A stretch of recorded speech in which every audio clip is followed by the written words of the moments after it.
కీర్తి సురేష్కు తెలుగులో ఫాలోయింగ్ తగ్గుతోందా? తెలుగులో కీర్తి ఎందుకు సినిమాలు చేయడం లేదు?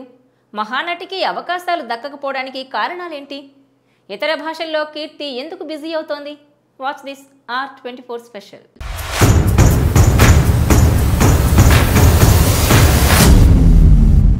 మహానటి కీర్తి సురేష్ తెలుగులో మంచి ఫాలోయింగ్ సంపాదించినా సరే ఇక్కడ వరుస అవకాశాలను అందిపుచ్చుకోవడంలో మాత్రం విఫలమవుతోంది.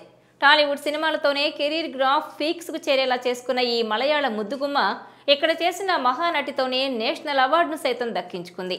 తనకు అవకాశాలు రాకపోవడానికి తన లుక్స్ కారణం అనుకున్న అమ్మడు స్లిమ్ లుక్స్తో సర్ప్రైజ్ చేసింది. ఇక మారిన కొత్త లుక్తో పాటు గ్లామర్ విషయంలో కూడా కాస్త లిమిట్స్ తీసేసిన కీర్తి సురేష్ తెలుగు, తమిళంలో సత్తా చాటాలని అనుకుంది.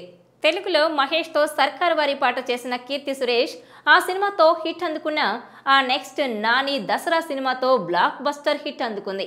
ఆ తర్వాత వచ్చిన చిరంజీవి భోళా శంకర్తో షాక్ తింది.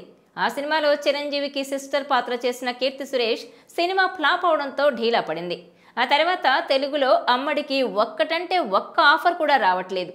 హీరోయిన్గా ఎలాంటి పాత్ర ఇచ్చినా చేసే ప్రతిభ తన సొంతమైన కీర్తి సురేష్కి తెలుగులో అవకాశాలు కరువయ్యాయి. అయితే తెలుగులో రాకపోయినా సరే తమిళ్లో మాత్రం కీర్తి ఫామ్ కొనసాగిస్తోంది. 2024లో ఆమె చేతిలో 4 సినిమాలున్నాయి. కోలీవుడ్లో అలా బిజీగా ఉన్న కీర్తి సురేష్ టాలీవుడ్ నుంచి మాత్రం ఒక్క సినిమా ఆఫర్ కూడా అందుకోలేదు. మరి మనోళ్లకు కీర్తి సురేష్ అప్పుడే బోర్ కొట్టేసిందా, లేక ఆమె చేసే పాత్రలు రాయట్లేదా అన్నది తెలియాల్సి ఉంది.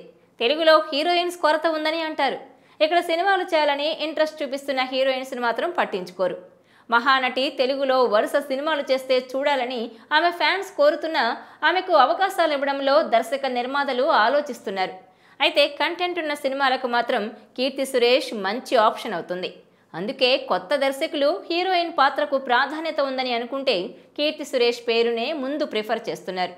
దసరాలోని వెన్నెల లాంటి పాత్రలొస్తే నటిగా తన సత్తా చాటుతూ తనను తను ప్రూవ్ చేసుకోవాలనుకుంటోంది కీర్తి సురేష్.